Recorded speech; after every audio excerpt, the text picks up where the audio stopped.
ಎಲ್ಲರಿಗೂ ಶರಣಾರ್ಥಿಗಳು. ನಾನು ಇನ್ನೊಂದು ವಿಶೇಷವಾದ ಸಂಗತಿಯನ್ನು ಇಟ್ಟುಕೊಂಡು ತಮ್ಮ ಎದುರುಗಡೆ ಬಂದಿದ್ದೆ. ಇಡೀ ಭಾರತದಲ್ಲಿ ಇತಿಹಾಸ ತಿರುಚುವ ಕಾರ್ಯಗಳು ಬಹಳ ಹಳೆಯ ಕಾಲದಿಂದ ನಡ್ಕೊಂಡು ಬಂದಂತೆ. 2500 ವರ್ಷಗಳ ನಂತರ, ಬುದ್ಧನ ನಂತರದ ಕಾಲಘಟ್ಟದಲ್ಲಿ ಏನು ಭಾರತದಲ್ಲಿ ಬೌದ್ಧ ಧರ್ಮದ ಅನುಯಾಯಿಯಾಗಿ ಮೌರ್ಯ ಸಾಮ್ರಾಜ್ಯದ ಆಳ್ವಿಕೆ ಆರಂಭ ಆಗ್ತದೆ. ಅಲ್ಲಿಂದ ಆದಂಥ ಪ್ರೋಗ್ರೆಸ್ ಅಥವಾ ಡೆವಲಪ್ಮೆಂಟ್ಸ್, ಸಾಹಿತ್ಯಿಕವಾಗಿ ಲಿಪಿ ಮತ್ತು ಭಾಷೆಗಳ ಅಭಿವೃದ್ಧಿಯಾಗಿ ಮತ್ತು ಇನ್ನೂ ಅನೇಕ ಕ್ಷೇತ್ರಗಳಲ್ಲಿ ಭಾರತದಲ್ಲಿ ಆದ ಬಹು ಮುಖ್ಯವಾದ ಗುಣಾತ್ಮಕವಾದ ಬದಲಾವಣೆಗಳು ಮತ್ತು ಅಭಿವೃದ್ಧಿಗಳು, ಅದು ಸಾಂಪ್ರದಾಯವಾದಿಗಳ ಕಣ್ಣನ್ನು ಕುಕ್ಕಿಸುವ ಮೂಲಕ ಇಡೀ ಭಾರತದ ಇತಿಹಾಸವನ್ನ ತಿರುಚುವ ಕಾಲ ಆರಂಭ ಆಗೋದು 2500 ವರ್ಷಗಳ ಇತ್ತೀಚೆಗೆ. ಬೌದ್ಧ ಸಾಹಿತ್ಯಕ್ಕೆ ಹೆದರಿಕೊಂಡು ಸನಾತನವಾದಿಗಳು ತಮ್ಮದೇ ಒಂದು ಸಾಹಿತ್ಯವನ್ನ ಸೃಷ್ಟಿ ಮಾಡತಕ್ಕಂಥ ಸಾಹಸಕ್ಕೆ ಕೈ ಹಾಕೋದು 2000 ವರ್ಷಗಳಿಂದ ಇತ್ತೀಚೆಗೆ 7ನೇ ಶತಮಾನದವರೆಗೆ. ಬೌದ್ಧ ಸಾಹಿತ್ಯವನ್ನ ನಗಣ್ಯಗೊಳಿಸಲೆಂದೇ ಹುಟ್ಟಿದ ಈ ವೈದಿಕ ಸಾಹಿತ್ಯ, ಪುರಾಣಗಳು, ಕಾಲ್ಪನಿಕವಾದಂಥ ಮಹಾಕಾವ್ಯಗಳು, ಇವು ಎಲ್ಲವುಗಳು ಕೂಡ ಎಷ್ಟೊಂದು ಫೇಕ್ ಅನ್ನೋದು ನಾವು ವಿಮರ್ಶಾತ್ಮಕವಾಗಿ ನೋಡಿದಾಗ ನಮ್ಮ ಕಣ್ಣಿಗೆ ಗೋಚರ ಆಗದೆ ಇರೋದು. ನಾನು ಈ ವಿಡಿಯೋದಲ್ಲಿ ಒಂದು 2 ನಿಮಿಷಕ್ಕಾಗಿ ಏನು ಮಾತಾಡೋದಿಲ್ಲ, ಕೇವಲ ಕೆಲವು ಕ್ಲಿಪ್ಗಳನ್ನು ಹಾಕ್ತಾ ಹೋಗ್ತೇನೆ. ಬೌದ್ಧರಲ್ಲಿರುವ ನಂಬಿಕೆಗಳನ್ನ ಹೇಗೆ ವೈದಿಕರು ಹೈಜಾಕ್ ಮಾಡಿ ತಮ್ಮ ನಂಬಿಕೆಗಳಾಗಿ, ಬೌದ್ಧರಲ್ಲಿರುವ ದೇವರುಗಳನ್ನ ಹೇಗೆ ವಿಕೃತಗೊಳಿಸಿ ವಿರೂಪಗೊಳಿಸಿ ತಮ್ಮ ದೇವರುಗಳಾಗಿ ದೇವತೆಗಳಾಗಿ ಮಾಡಿಕೊಂಡಿದ್ದಾರೆ ಅನ್ನುವಂಥದ್ದನ್ನ ತಾವು ಈ ಕೆಲವು ಚಿತ್ರಗಳನ್ನ ನೋಡ್ತಾ ನಿರ್ಧಾರಕ್ಕೆ ಬರಬಹುದು.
ಸ್ನೇಹಿತರೆ, ಈ ಚಿತ್ರಗಳು ನೋಡಿದ ಮೇಲೆ 2500 ವರ್ಷಗಳ ಹಿಂದೆ ಇದ್ದಂಥ ಬೌದ್ಧ ಧರ್ಮ, ಅದರ ಉಚ್ಛ್ರಾಯ ಕಾಲಘಟ್ಟ ಮತ್ತು ಆ ಧರ್ಮದ ನಂಬಿಕೆಗಳು, ಲಾಂಛನಗಳು ಎಲ್ಲವುಗಳನ್ನ ಹೇಗೆಲ್ಲ ತಿರುಚಿ ತಮ್ಮ ದೇವತೆಗಳಾಗಿ, ತಮ್ಮ ಆಚರಣೆಗಳಾಗಿ ಕನ್ವರ್ಟ್ ಮಾಡಿದ್ದಾರೆ. ಈ ಕ್ಲಿಪ್ಗಳ ಆಧಾರದಲ್ಲಿ ನಾನು ಒಂದು ವಿಷಯವನ್ನು ಹೇಳ್ತೇನೆ. ಭಾರತದಲ್ಲಿ ಬಹುಮುಖ್ಯವಾಗಿ ಚರ್ಚಿತವಾಗುವಂಥ ಮತ್ತು ಅಷ್ಟೇ ಪವಿತ್ರ ಗ್ರಂಥ ಎಂದು ನಂಬಲಾಗುವ ಭಗವದ್ಗೀತೆ, ಆ ಭಗವದ್ಗೀತೆ ಮತ್ತು ಕುರುಕ್ಷೇತ್ರದ ಯುದ್ಧಗಳ ಆ ಸನ್ನಿವೇಶ ಯಾವುದರಿಂದ ಕಾಪಿ ಮಾಡಲಾಯಿತು ಅನ್ನೋದನ್ನ ನಾನು ಇವತ್ತು ತಮಗೆ ಹೇಳಿಕೊಟ್ಟಿದ್ದೇನೆ. ಕಳಿಂಗ ಯುದ್ಧವೇ ಕುರುಕ್ಷೇತ್ರ ಯುದ್ಧದ ಕಾಲ್ಪನಿಕ ಕಥೆಗೆ ಪ್ರೇರಣೆ ಆದಂಥದ್ದು ಅಂದ್ರೆ ತಾವು ನಂಬಲೇಬೇಕು. ಕುರುಕ್ಷೇತ್ರ ಯುದ್ಧದ ಯಾವುದೇ ಕುರುಹುಗಳು ಇಲ್ಲಿಯವರೆಗೆ ನಮಗೆ ಸಿಕ್ಕಿಲ್ಲ. ಯಾಕಂದ್ರೆ ಅದು ಇತಿಹಾಸದ ಘಟನೆ ಅಲ್ಲ, ಕಾಲ್ಪನಿಕವಾದಂತಹ ಒಂದು ಕಥೆ. ಆದರೆ ಕಳಿಂಗ ಯುದ್ಧದ ಅನೇಕ ಕುರುಹುಗಳು, ಐತಿಹಾಸಿಕ ಕುರುಹುಗಳು ತಮಗೆ ಸಿಗ್ತವೆ. ಕಳಿಂಗ ಯುದ್ಧದಿಂದ ಬೇಸತ್ತಂಥ ಅಶೋಕ ಚಕ್ರವರ್ತಿ ಅನಂತರದ ಕಾಲಘಟ್ಟದಲ್ಲಿ ಬೌದ್ಧ ಧರ್ಮವನ್ನ ಸ್ವೀಕಾರ ಮಾಡ್ತಾನೆ.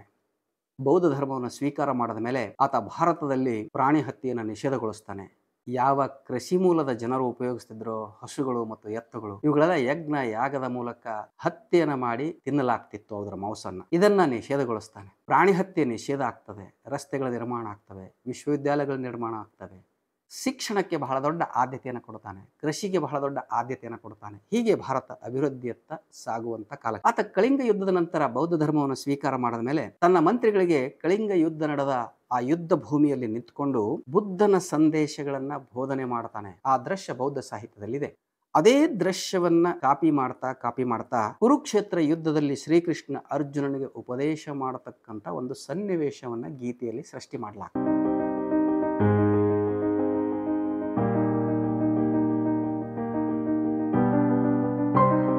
ಗೀತೆಯೇ ಅನೇಕ ಅಧ್ಯಾತ್ಮದ ಸಂಗತಿಗಳು ಕೂಡ ಬೌದ್ಧ ಸಾಹಿತ್ಯದಿಂದ ಮತ್ತು ಬುದ್ಧನ ಉಪದೇಶಗಳಿಂದ ನೇರವಾಗಿ ಪಡೆದಂತವುಗಳಾಗಿದ್ದಾವೆ. ಅದನ್ನು ನಾವು ಗಮನಿಸಬೇಕಾಗ್ತದೆ. ಉಳಿದಂತೆ ಚಾತುರ್ವರ್ಣ್ಯದ ಪ್ರತಿಪಾಲನೆ, ದೇವವಾಣಿಯಂತೆ ಹೇಳುವ ಸನಾತನ ವಾದದ ಕಾಯಂಗೊಳಿಸುವಿಕೆಯ ಪ್ರಕ್ರಿಯೆ, ಇವು ಎಲ್ಲವುಗಳು ಕೂಡ ವೈದಿಕರ ಸ್ವಂತಿಕೆಯಿಂದ ಮೂಡಿ ಬಂದಂತಹ ಗೀತೆಯಲ್ಲಿನ ಸನ್ನಿವೇಶಗಳು. ಅಧ್ಯಾತ್ಮಕ್ಕೆ ಸಂಬಂಧಪಟ್ಟಂತಹ ವಿಷಯಗಳೇನಿದಾವೋ ಅವೆಲ್ಲ ಬುದ್ಧನ ಉಪದೇಶಗಳಿಂದ ನೇರವಾಗಿ ಕಾಪಿ ಮಾಡದಂತಹ ಸಂಗತಿಗಳು. ಮೌರ್ಯ ಸಾಮ್ರಾಜ್ಯದ ಪತನದ ನಂತರ ಬಹುಜನರ ಹಕ್ಕುಗಳನ್ನ ಕಿತ್ತುಕೊಂಡು ಪುಷ್ಯಮಿತ್ರ ಶುಂಗ ಅನ್ನುವ ಒಬ್ಬ ದುಷ್ಟ ಆರ್ಯ ರಾಜ ತನ್ನ ಆಳ್ವಿಕೆಯಲ್ಲಿ ವೈದಿಕ ಸಾಹಿತ್ಯವನ್ನ ಸೃಷ್ಟಿ ಮಾಡಿಸುವ ಬರೆಸುವ ಕಾರ್ಯ ಆರಂಭ ಮಾಡಿದ್ದನ್ನು ನಾನು ಅನೇಕ ಸಲ ಹೇಳಿದ್ದೇನೆ. ಪುಷ್ಯಮಿತ್ರ ಶುಂಗನ ಆಸ್ಥಾನದಲ್ಲಿದ್ದ ಸುಮತಿ ಭಾರ್ಗವ ಅನ್ನುವ ಒಬ್ಬ ವೈದಿಕ ಕವಿ, ಲೇಖಕ, ಮಹಾಕಾವ್ಯಗಳನ್ನು ಸೃಷ್ಟಿ ಮಾಡ್ತಾನೆ, ಪುರಾಣಗಳನ್ನು ಸೃಷ್ಟಿ ಮಾಡ್ತಾನೆ. ಹೀಗೆ ಇತಿಹಾಸವನ್ನ ತಿರುಚುವ ಬೌದ್ಧ ಮತ್ತು ಶೈವ ಧರ್ಮದ ಆಚರಣೆಗಳನ್ನ ವೈದಿಕೀಕರಣಗೊಳಿಸ್ತಕ್ಕಂಥ ಮತ್ತು ಅವುಗಳಿಂದ ಪ್ರೇರಣೆನ ಪಡೆದು ವೈದಿಕ ಸಾಹಿತ್ಯವನ್ನ ಕೃತಕವಾಗಿ ಸೃಷ್ಟಿಸುವ ಕಾರ್ಯ ಆರಂಭ ಆಗಿದ್ದು ಪುಷ್ಯಮಿತ್ರ ಶುಂಗನ ಕಾಲಘಟ್ಟದಲ್ಲಿ, ಅಂದ್ರೆ ಕ್ರಿಸ್ತ ಪೂರ್ವ 180 ವರ್ಷಗಳ ಹಿಂದೆ. ಅಲ್ಲಿಂದ ಆರಂಭ ಆದಂತಹ ಈ ವೈದಿಕೀಯ ಸಾಹಿತ್ಯದ ನಿರ್ಮಾಣ, ಅದನ್ನ ನಿರಂತರವಾಗಿ ಅಪ್ಡೇಟ್ ಮಾಡ್ತಾ ಬುದ್ಧನನ್ನ ವಿಷ್ಣುವಿನ ದಶಾವತಾರದ ಭಾಗವಾಗಿಸ್ತಾ ಶಿವನಿಗೆ ಜನಿವಾರವನ್ನ ತೊಡಿಸಿ ಮಕ್ಕಳು ಹೆಂಡ್ರನ್ನ ಸೃಷ್ಟಿಸಿ ಐತಿಹಾಸಿಕ ದ್ರಾವಿಡ ಸಂಸ್ಕೃತಿಯ ಶಿವನನ್ನ ಆರ್ಯ ಸನಾತನ ಧರ್ಮದ ಭಾಗವಾಗಿಸಿ ತ್ರಿಮೂರ್ತಿಗಳಲ್ಲಿ ಒಬ್ಬನನ್ನಾಗಿಸುವ ಕಾರ್ಯಗಳು ಕೂಡ ಇವು ಶುಂಗನ ನಂತರದ ಕಾಲಘಟ್ಟದಲ್ಲಿ ನಡೆದಂತಹ ಘಟನೆಗಳು. ಇದು 7ನೇ ಶತಮಾನದವರೆಗೆ ವೈದಿಕ ಸಾಹಿತ್ಯದ ನಿರ್ಮಾಣ ಮುಂದುವರಿತದೆ.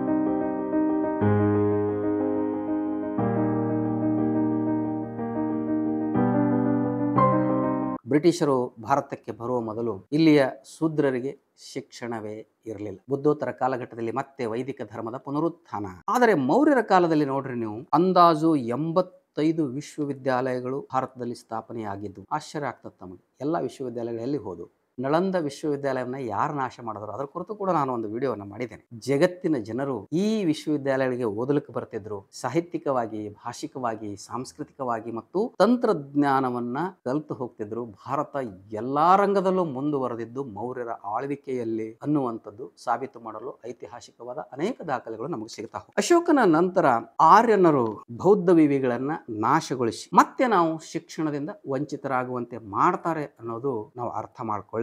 ಆ ಕಾಲದಲ್ಲಿ ನಮಗೆ ಯಾರಿಗೂ ಪ್ರಶ್ನಿಸುವ ಹಕ್ಕನ್ನೇ ಕೊಡಲಿಲ್ಲ, ಅದೆಲ್ಲವನ್ನ ಕಿತ್ಕೊಳ್ಳಲಾಯಿತು. ಆಗ ಇವರು ಹೇಳಿದ್ದೇ ಇತಿಹಾಸವಾಯಿತು. ಕಾಲ್ಪನಿಕ ಮಹಾಕಾವ್ಯಗಳೇ ಇತಿಹಾಸ ಎಂದು ನಂಬಿಸ್ತಾ ನಮ್ಮನ್ನ ಮೌಢ್ಯದಲ್ಲಿ ತಳ್ತಾ ಬರುವಂತ ಕಾಲಘಟ್ಟ ಇದು. ನಂತರ ನಮ್ಮ ದೇಶಕ್ಕೆ ಮೊಘಲರು ಬರ್ತಾರೆ. ಮೊಘಲರನ್ನ ಯಾರು ಕರ್ಕೊಂಡು ಬಂದ್ರು? ಮುಸ್ಲಿಂ ಲೂಟರ್ಸರನ್ನ ಯಾರು ಕರ್ಕೊಂಡು ಬಂದ್ರು? ಅವರಿಗೆ ಒತ್ತಾಸೆಯಾಗಿ ನಿಂತು ಅವರ ಆಳ್ವಿಕೆಯನ್ನ ಭಾರತದಲ್ಲಿ ಶಾಶ್ವತಗೊಳಿಸಿದವರು ಯಾರು? ಅಕ್ಬರ್ ಆಸ್ಥಾನದ ಬೀರ್ಬಲ್ನಿಂದ ಹಿಡ್ಕೊಂಡು ಟಿಪ್ಪು ಆಸ್ಥಾನದ ಪೂರ್ಣಯ್ಯನವರೆಗೆ ಇಡೀ ಪರಕೀಯ ಮುಸ್ಲಿಂ ಆಳ್ವಿಕೆಯಲ್ಲಿ ಜವಾನಗಿರಿ, ದಿವಾನಗಿರಿ ಮತ್ತು ಚಮಚಾಗಿರಿ ಮಾಡಿದವರು ಯಾರು ಅನ್ನೋದು ತಮಗೆಲ್ಲ ಗೊತ್ತಿರುವ ಸಂಗತಿ. ಹೀಗೆ ಮೊಘಲರು, ಪೋರ್ಚುಗೀಸರು, ಡಚ್ಚರು, ಬ್ರಿಟಿಷರು, ಫ್ರೆಂಚ್ ಈ ದೇಶವನ್ನ ಆಳ್ತಾ ಇಲ್ಲಿನ ಆರ್ಯ ಗಿಡುಗುಗಳ ಸಹಾಯದಿಂದ ಈ ದೇಶವನ್ನ ಕೊಳ್ಳೆ ಹೊಡೆದು ಬ್ರಿಟಿಷರು ಒಂದಷ್ಟು ಒಳ್ಳೆಯ ಕೆಲಸ ಕೂಡ ಮಾಡಿ ಹೋಗಿದ್ದನ್ನು ನಾವು ಬಲ್ಲೆವು. ಆರ್ಯನರು ದೇಶವನ್ನು ಜಾತಿ ವ್ಯವಸ್ಥೆಯಿಂದ ಒಡೆದು ಹಾಕಿದ್ರು. 90% ಜನರು ಶೂದ್ರರು. ಇವರನ್ನ ಆಯುಧ ಹೀನರನ್ನಾಗಿ ಮಾಡಲಾಗಿತ್ತು. ಈಗಲೂ ಈ ಆರ್ಯನರು ರಾಷ್ಟ್ರೀಯವಾದಿಗಳ ವೇಷದಲ್ಲಿ, ದೇಶಭಕ್ತರ ವೇಷದಲ್ಲಿ, ಹಿಂದೂ ಮುಸ್ಲಿಂ ಅನ್ನುವ ಹೆಸರಿನಲ್ಲಿ ರಾಜಕೀಯ ಮಾಡ್ತಾ ಶೂದ್ರರನ್ನ ಅಧಿಕಾರದಿಂದ ವಂಚಿಸುವ ಕೆಲಸ ಮತ್ತು ಭಾರತದಲ್ಲಿ ಆರ್ಯ ವೈದಿಕ ಸಂಸ್ಕೃತಿಯನ್ನ ಎಲ್ಲರ ತಲೆ ಮೇಲೂ ಹೇರ್ತಾ ನೆಲಮೂಲದ ಎಲ್ಲ ಸಂಸ್ಕೃತಿಗಳನ್ನ ಬಹಳ ವ್ಯವಸ್ಥಿತವಾಗಿ ನಾಶ ಮಾಡುತ್ತಿರುವ ಸಂಗತಿ ನಾವು ದಿನದಿಂದ ದಿನಕ್ಕೆ ನೋಡ್ತಾ ಹೋಗ್ತೇವೆ, ಗಮನಿಸ್ತಾ. ಇಷ್ಟಾದರೂ ಕೂಡ ಇಡೀ ಭಾರತವನ್ನ ಸಾಂಸ್ಕೃತಿಕವಾಗಿ, ಐತಿಕವಾಗಿ ಆರ್ಯನರು ತಮ್ಮದಾಗಿಸಿಕೊಳ್ಳಲು ಸಾಧ್ಯ ಆಗಿಲ್ಲ. ಯಾಕಂದ್ರೆ ಈ ಮಣ್ಣಿನ ಗುಣಧರ್ಮದಲ್ಲಿರುವ ಜನಪದೀಯ ಸಮುದಾಯ ಧರ್ಮ ಪ್ರಜ್ಞೆ ಆಗಾಗ ವಾಗ್ವಾದ ಪರಂಪರೆಗಳನ್ನ, ಚಳುವಳಿಗಳನ್ನ, ಬಂಡಾಯಗಳನ್ನ ಹುಟ್ಟು ಹಾಕ್ತಾನೆ ಹೋಗ್ತದೆ.